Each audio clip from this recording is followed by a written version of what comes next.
Bismillahirrahmanirrahim. Assalamualaikum warahmatullahi wabarakatuh. Innal hamdalillah nahmaduhu wa nasta'inuhu wa nastaghfiruh wa na'udzu billahi min sururi anfusina wa min sayyiati a'malina may yahdihillahu fala mudhillalah wa may yudlil fala hadiyalah. Asyhadu an la ilaha illallah wahdahu la syarikalah wa asyhadu anna Muhammadan abduhu wa rasuluh. Allahumma shalli ala Muhammad wa ala alihi wa ashabihi ajma'in, amma ba'du. Sahabat-sahabat yang dimuliakan Allah, satu kali di lembah Mesopotamia, tempat bertemunya dua sungai yang membuat peradaban Mesopotamia begitu subur, Sungai Efrat dan Sungai Tigris. Di sana Nabi Adam alaihissalam dan Hawa membangun peradaban manusia yang pertama. Nabi Adam alaihissalam memiliki dua orang putra yang sangat istimewa. Putra pertama adalah Nabi Idris alaihissalam. Yang kedua adalah Nabi Syed alaihissalam. Kepada Nabi Syed alaihissalam, Nabi Adam mengajarkan kepada Nabi Syed alaihissalam tentang pergerakan bulan dan matahari, tentang ilmu astronomi, tentang peredaran matahari, kapan waktu bercocok tanam, kapan memanen, dan sebagainya. Kapan menghitung hari, kapan menghitung tahun, bulan, dan seterusnya. Dengan memperhatikan benda-benda yang ada di langit. Kepada Nabi Idris alaihissalam, Nabi Adam mengajarkan tentang tata bahasa, tentang tulis menulis dan berpakaian. Termasuk Nabi Idris adalah nabi yang pandai membuat pakaian pada saat itu. Dari cerita ini kita tahu bahwa peradaban manusia itu dibangun dengan tulisan, dengan pakaian yang baik, juga dengan mengenal alam semesta yang telah Allah SWT ciptakan kepada kita. Dan apa yang terjadi pada masa itu, Nabi Adam dan keluarganya sering memandang langit.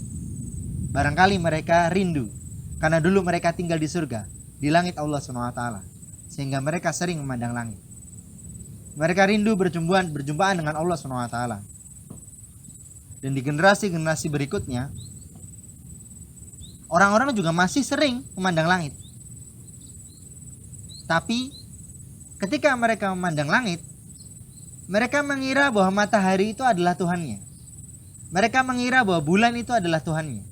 Mereka mengira bumi ini adalah Tuhannya, sehingga mereka menyembah Tuhan bumi, Tuhan langit, Tuhan matahari, Tuhan bulan, Tuhan bintang, dan sebagainya. Mereka berandai-andai, berimajinasi dengan satu titik bintang ini bergabung dengan titik bintang ini, bergabung dengan titik bintang ini, namanya astrologi. Oh, nasibku tergantung pada bintang ini. Kalau bintang ini muncul, aku gak boleh bepergian. Di generasi awal dan generasi sebelumnya ada perbedaan yang mendasar. Nabi Adam dan keluarganya melihat langit, tapi yang diingat adalah Allah.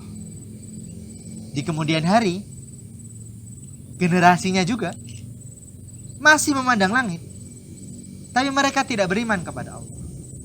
Maka pertanyaannya, bagaimana cara kita mengenal Allah?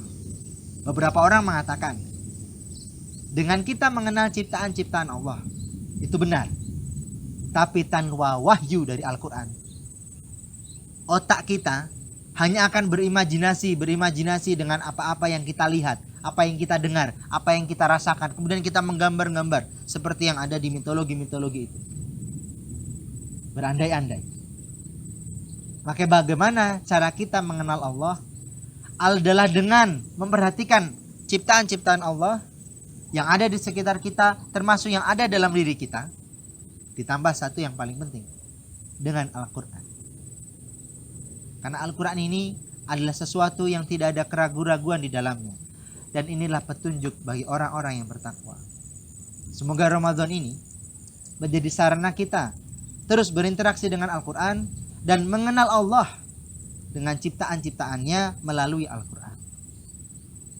Kita menghubungkan setiap apa yang kita lihat, apa yang kita dengar, apa yang kita rasakan dengan Al-Quran. Karena semuanya pasti ada di Al-Quran. Kalau kita buka kok belum ketemu, berarti Allah belum kasih hidayah sama kita. Kita mohon kepada Allah agar kita bisa mengenal Allah, mengenal alam semesta, dan mengenal diri kita melalui Al-Quran. Karena tanpa Al-Quran, barangkali kita mengira bahwa Fir'aun itu sedang menjadi pahlawan yang mengejar seorang teroris yang namanya Musa. Tanpa Al-Quran, mungkin kita akan mengira bahwa Maryam itu bukanlah perawan yang suci. Dan tanpa Al-Quran kita juga tidak akan tahu bahwa Allah SWT memberikan tanda-tanda yang jelas antara orang yang beriman, orang yang kafir, dan orang yang munafik. Maka Al-Quran ini yang sesuatu yang menjadi pedoman bagi kita. Semakin banyak kita pengen tahu, semakin banyak kita ingin tahu tentang apa yang terjadi semakin banyak kita ingin tahu tentang apa yang ada di sekitar kita, maka seharusnya semakin banyak kita berinteraksi dengan Al-Quran. Karena ini adalah wahyu dari Allah. Barakallahu li wa lakum fil Qur'anil azim wa nafa'ani wa iyyakum ma fihi minal ayati wa dzikril hakim. Aqulu qawli hadza fastaghfiruhu innahu huwal ghafurur rahim. Assalamualaikum warahmatullahi wabarakatuh.